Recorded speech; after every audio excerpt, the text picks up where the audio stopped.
different. Elfyn Evans charges ahead of Ott Tanak, now sitting in second for Elfyn Evans on 121 points. Ott Tanak making the most of Super Sunday points with 115 points. Sebastian Ogier in fourth with 92 points. Adrien Fourmaux, he's made his mark known on this championship title race there. So that's how it's all shaping up after round 7. Now these are the celebration shots. I think Kalle Rovanpera probably a bit too tired to give it too much in terms of celebrations, as his interview with Molly Pettit at the end of the stage has showed. It was a big effort this weekend for the pairing, but the #1 trophy lifted high and a very, very happy team as well. What a weekend it was for them. Now, I'm of course joined by Mike Chen, sweaty. Now, I know you'll be very, very glad that we've come inside Hyundai. We must say thank you to them for housing us, because we were going to be outside, but I can assure you the temperature is so hot now. I think we're up to 35 in the service. It's swelteringly hot out there, and I think as well, it just goes to show, I mean, the end of the rally is just literally over there. It's 100 metres away. Aaron, I'm hot. He went, what do you think I am? Yeah, I mean, the guys in their full race suits in the cars, it's swelteringly hot, and yeah, what a weekend it's been. What a weekend it's been. Let's have a look at the celebrations, because Jari-Matti Latvala certainly knows how to spray a bottle of champagne, doesn't he? He does and he doesn't. I mean, he got stuck into everybody early on, but I think he might have peaked a bit too early, because Kalle Rovanpera kind of, he's waiting, and then Kalle says, right then, come here, old man, and finally decides to get stuck into him, because at this stage, Jari-Matti Latvala's running low on juice, and then Kalle Rovanpera says... Did you just call Jari old man? Wait you for are it. Literally back Just for wait for another it. apology. There you go. There you go. Have a bit of that. Have a bit of that, boss. And it's great to see Jari-Matti Latvala back up on a podium and spraying champagne and getting stuck in. He's a great character, ever such a nice man, and he loves his rallying, and yeah, great stuff. Yeah, absolutely amazing. Now, the podium positions changed throughout the weekend. And for 1 minute, we weren't sure whether Elfyn Evans would retain that second. Then we see Andreas Mikkelsen.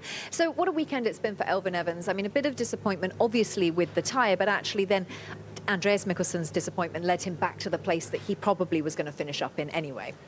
Yes, but I think, so in terms of the rally result, yes. But I think from a point scoring perspective, that's where Elfyn feels will be feeling a bit hard done by, you know, because actually the car was quicker, and he's lost a couple of points. I mean, even in the final, look at that, it's a big compression there. In the final Wolf Power stage, he picked up another puncture, and he was actually up. It looked like he was going to jump ahead of Adrien Fourmaux, and unfortunately... So what you're talking about, just to clarify, is jump ahead in terms of the points haul that they'll collect on Sunday, which of course is where their heads are really at now, because we're looking at that championship title race. This is the end of round 7.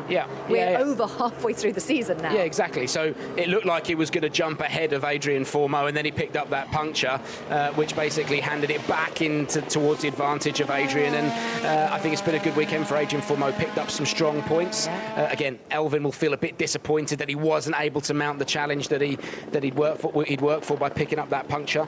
But Adrien, again, good championship points, sticks it on the podium, and as we go to Latvia, we can expect big things from him as well. Yeah, it's going to be exciting to see what he's got in store for us in Latvia. Adrien Fourmaux finishing up a third in that podium place, which actually at some point during the weekend as well was quite off. You know, he was a couple of places off, and I think they were quite happy with the couple of places off with his performance. So.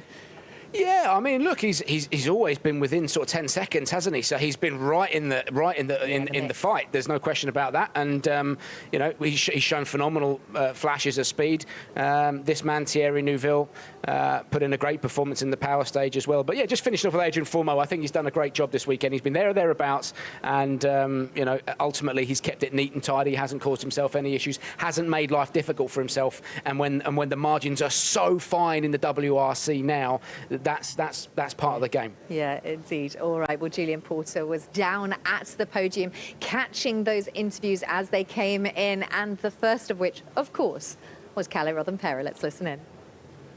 Rovanpera, Tuesday, some point on Tuesday, you took a phone call. Maybe you wished you hadn't. A few days later, I bet you're pleased you took that call now. Winner of Rally Poland 2024. Yeah, it's quite amazing week. Not so normal, so definitely I will have to say we have been working quite hard. Really feeling tired now, so I think the best thing is that we really came here and it was not a bad idea to come. For sure, we helped the team a lot, and we took some really good points for the team championship. So, yeah, we didn't waste our time. Was that probably the toughest rally you've done then, hence the toughest win you've had? I think so, yeah, for sure. With this kind of preparation, yeah, it was just so tough, tiring all the time. I just tried to, let's say, focus on not doing any mistakes, and yeah, on a rally like this, when you need to push also, not so easy, but yeah, we enjoyed a lot. Very tired, Kalle Rovanpera, but you were talking about in commentary already. It's his 13th win, but it might just go down for him as one of the most important ones. Yeah, one of the most special for sure, because he's come here off the back of zero preparation, Kiri. You know, as I've been saying to you throughout the weekend and in commentary, all the drivers now will leave. Everyone who's going to Latvia will leave and will be studying notes, looking at whatever onboards they can get hold of. Because they're going there. Because they're going there, absolutely. And Kalle didn't have the opportunity to do that. He's literally turned up, jumped in the car with zero prep, and he's won the rally. So for me, it's a very, very special win. Should strike fear into the hearts of everybody in the service park. And he's the benchmark. And what he's done this weekend is very special. Now he needs a good night's kip. Yeah, I think he will just have that. Very impressive. Right, well, let's go all the way back. Of course, the super special was Thursday night, but Friday morning was where the action all kicked off. And my goodness me, it kicked off pretty quickly for Ott Tanak. Yeah, I mean, it was such a shame, wasn't it? Yeah, you say there's the damage done to the car already, and instantly he knew.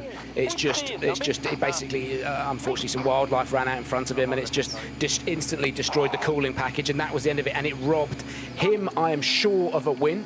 And us of some of the best footage that we would have had this year, because on these stages, that man is phenomenal. Well, you spoke about it first thing out the gate this morning. On Sunday morning, it's when we saw Ott Tanak back, basically. We saw him on Saturday, but we knew the situation. We knew Super Sunday was where his heart would be and where his mind would be. This morning, he just blew everyone out the water through the first stage, and also we have to take into consideration his road position this morning as well. It was unbelievable, Kiri, and there's not a lot more to add. I mean, I think you've kind of answered your own question there. He was spectacular. I never normally do that. That's quite good. the way you can see the whole front end off the car, but the way he approached the first stage this morning was mind-blowing. He was in a league of his own. I do want a copy of that on board, and if anyone at home can watch that on board, they should do, because that is a driver on the absolute ragged edge, doing what he does best. Yeah. And it was beautiful to watch and a joy to commentate on. All right, Chenny will be watching that video at home for a week or two to come. So, our newcomer, Martin Sesks, as Rich Milner said, it was a delight to have him in the team. It's all about the young guys in M Sport, and he just spit it in and just proved what it's really all about when somebody joins the WRC for the first time. And this end of stage interview was just fabulous. Yeah, I mean, like this is coming towards the end of the opening stage, and Martins was pretty blown away by what happened, wasn't he, on stage 2? It's the first stage of Friday morning, and he went. Basically, the backstory is he went second fastest in a non-hybrid car, so the car was you know, it was down on power relative to everybody else. Surprised a lot of us, and it was one hell of a drive for Martin Sesks, and this is a great interview here coming up.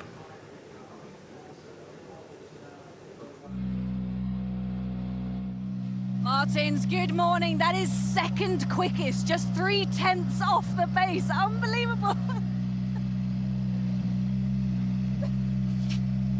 What?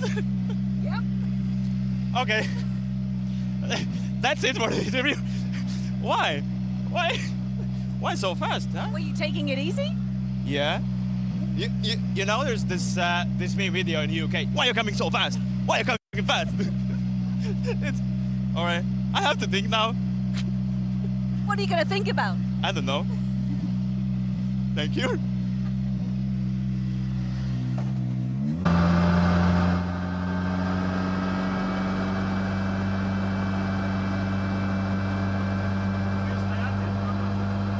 That's probably got to go down as one of the best interviews, because it's so ridiculously genuine.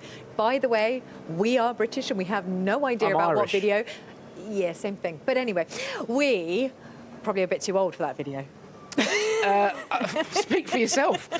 But nonetheless, you're absolutely right. It was genuine and it was real, and it was so refreshing to get a genuine answer from a driver that's not gone through the media factory, if you like. That was real, and to be honest, whatever that interview is going to stick with Martin Sesks for the rest of his life now, and it was a wonderful moment. It was great. Yeah, really enjoyable to watch him throughout the weekend as well, and some incredible stages that he did. It was it was really lovely, and I think we'll try not to focus too much on the excitement of Latvia for him because everybody else will be doing that, but definitely really nice to be able to watch him once again.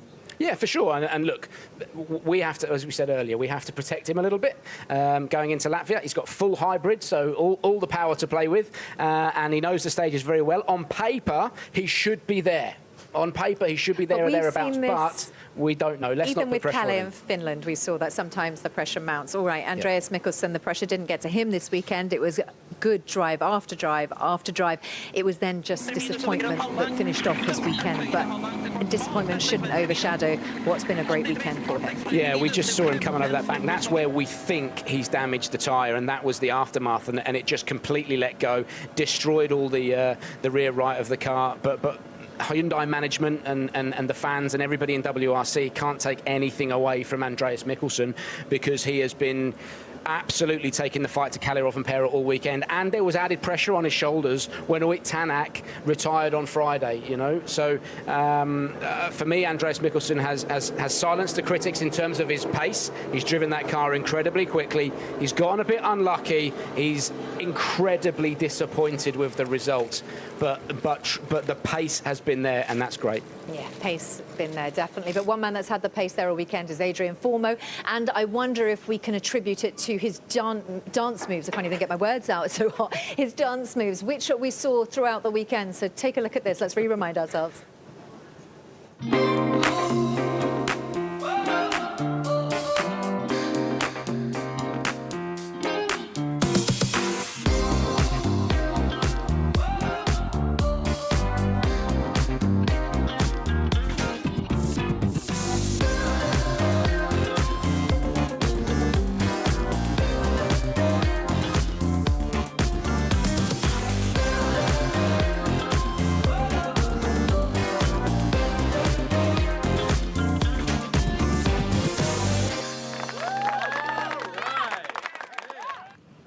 Well, Rich, we've seen Adrien's dancing moves, and word on the street is that you are actually the teacher of this.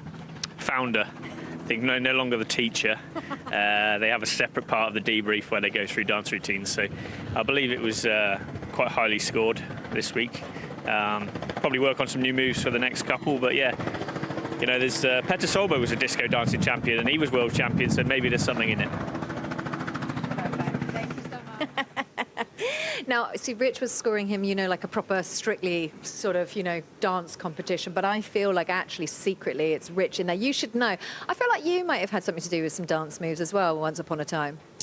Not a bad mover in my day, Kiri Bloor. Not a bad mover. Well, it was a fantastic weekend for Adrien Fourmaux, and good because he's always having a bit of fun, isn't he? Yeah, absolutely, and he gets it. He understands the value of bringing the fans into the sport, and he wants to communicate with them. And those videos have been doing the rounds on social. All sorts of people have been slapping music underneath him. It's great. So Adrien gets it. Rich Milner's a big fan of driving and pushing that sort of stuff, and it is important that we see the fun side of the drivers as well as what they can do behind the wheel of a car. Yeah, all right. We'll have a listen to his film quotes as well. Well, I'm going to try to do it fast, and I'm going to try to do it furious. Today, I will live my life one stage at a time. Well, the Puma is on fire this morning, but help me, Tom Cruise. That was really intense. Wow. I told you at the beginning of the rally, I live my life one stage at a time.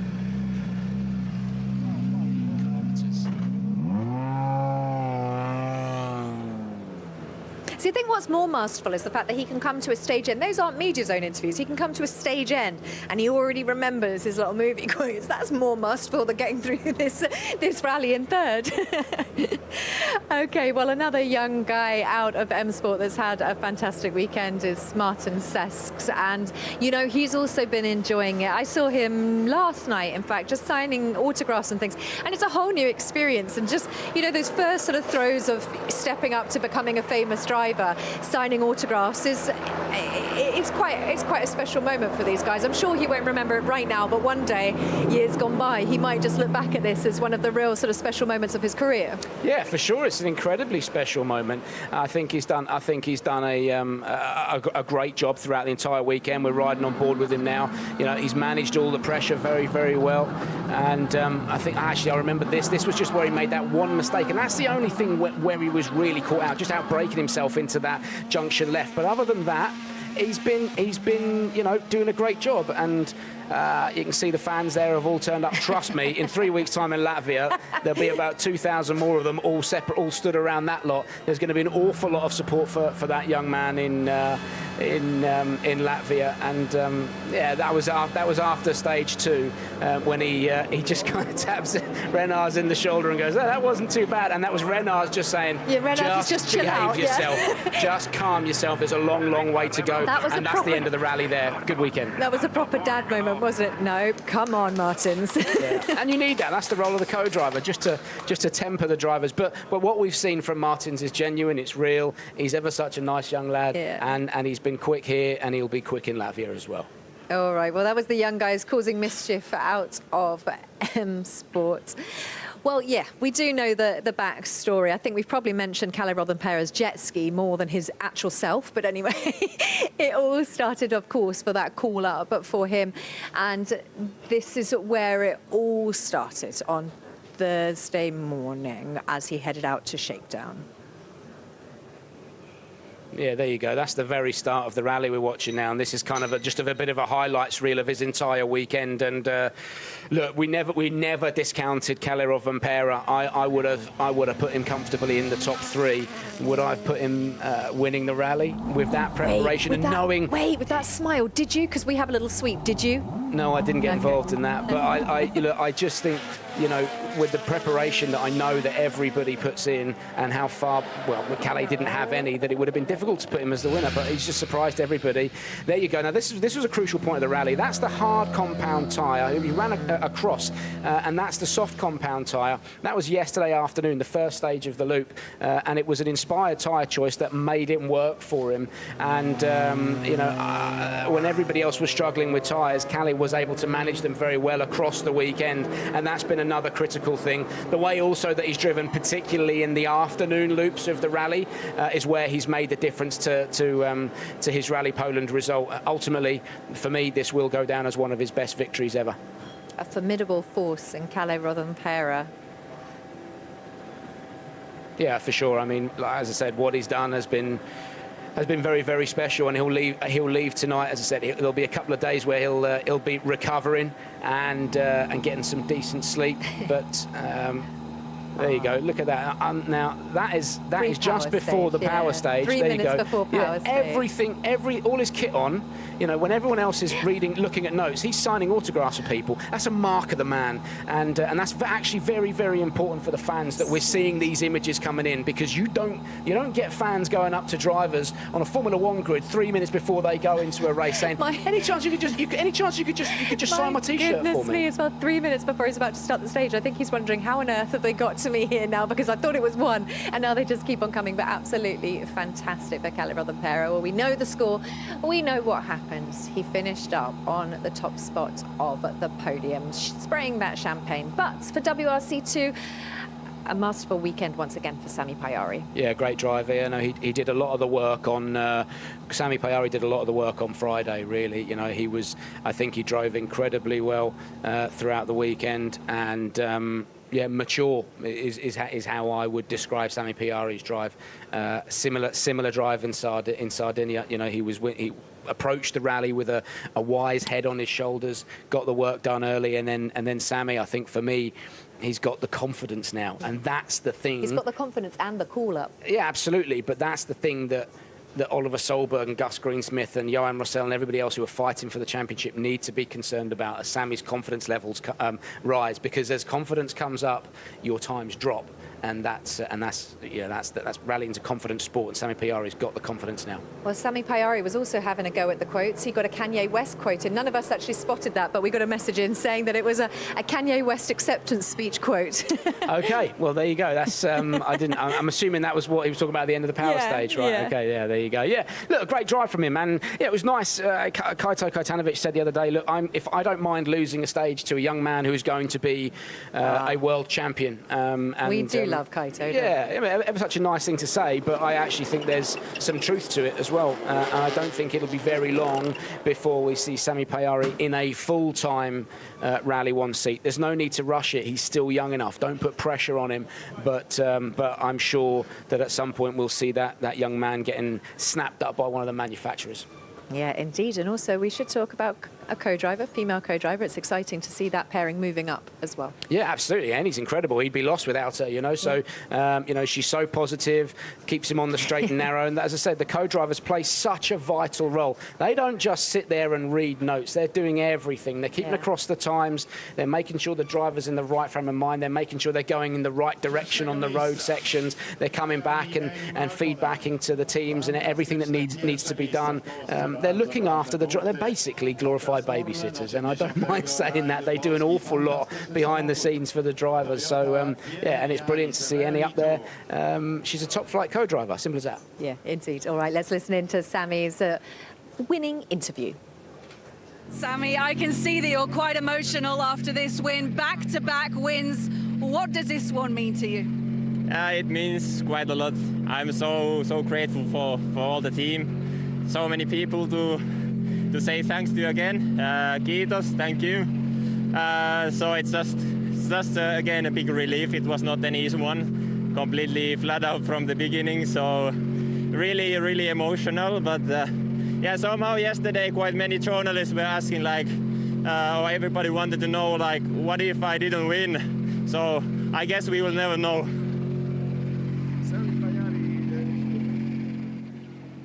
There is that quote as well, enjoying it. A little bit of a celebration with Molly down there as well, because Molly gets very emotionally invested into these wins as well. So Sami Pajari, the winner of WRC2. Oliver Solberg, he pulled it back into second. Robert Verves with swings and roundabouts, bringing him into third. Then Linnemar in fourth, Lube in fifth, Greisen in sixth, Larry Una in seventh. So that's how it looks. Gus Greensmith finishing up that weekend in ninth. Let's have a look at the championship standings. Johan Russell still leads, 71 points to now Sami Pajari's 68. Oliver Solberg with some work to do now with 61 points, and Jan Solon's 48 points. Nikolai Grierson there in fifth, and Larry Una in sixth. So the 1, 2, 3 is Johan, Sami and Oliver in WRC2. Well, not a huge amount of moments, but today provided us with some.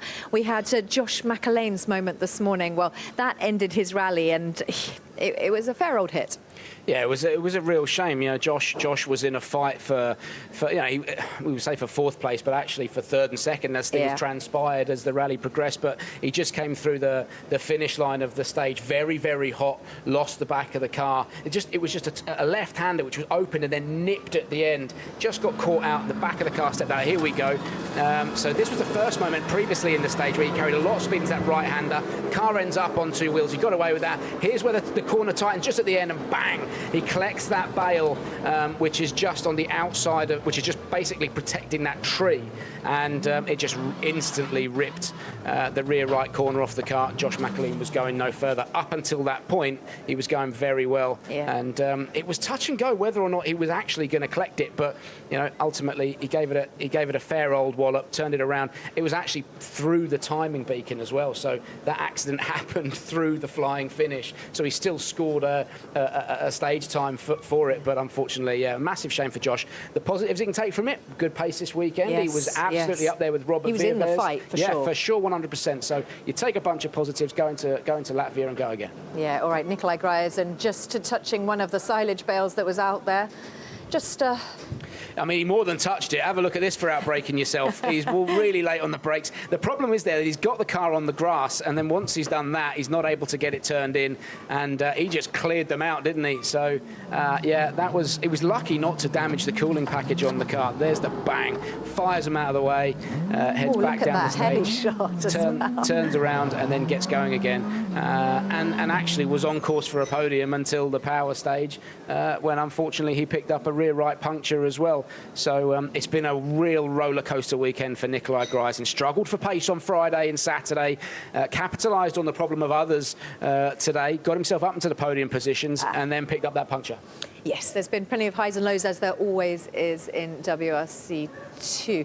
Now, I should just add also that for the Forum 8 award that we give for most stage wins in WRC2, I'm sure you know who it was. I'm assuming it's gone to Sami Pyrie for sure. Yeah. I mean, again, most of the work was done on Friday and Saturday.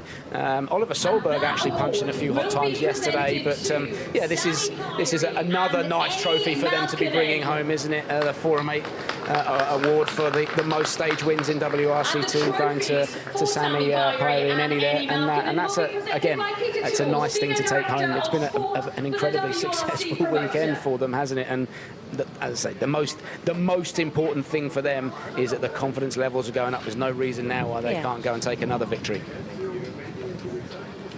There we go. Smiles all round for the Forum 8 award for most stage wins. Some weekend for him, indeed.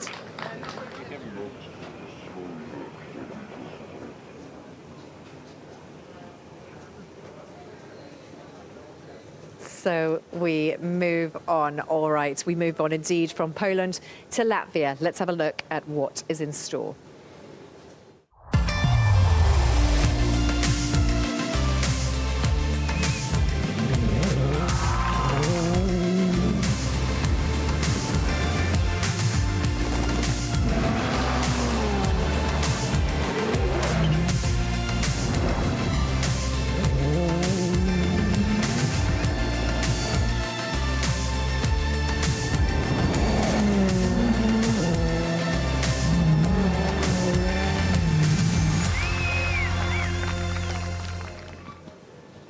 Well, there we go. Do you know what? Fair enough, you shuffling around in your seat, because we're actually... I was adjusting my audio We're pack. also actually sticking to the seats here because it is very hot in here.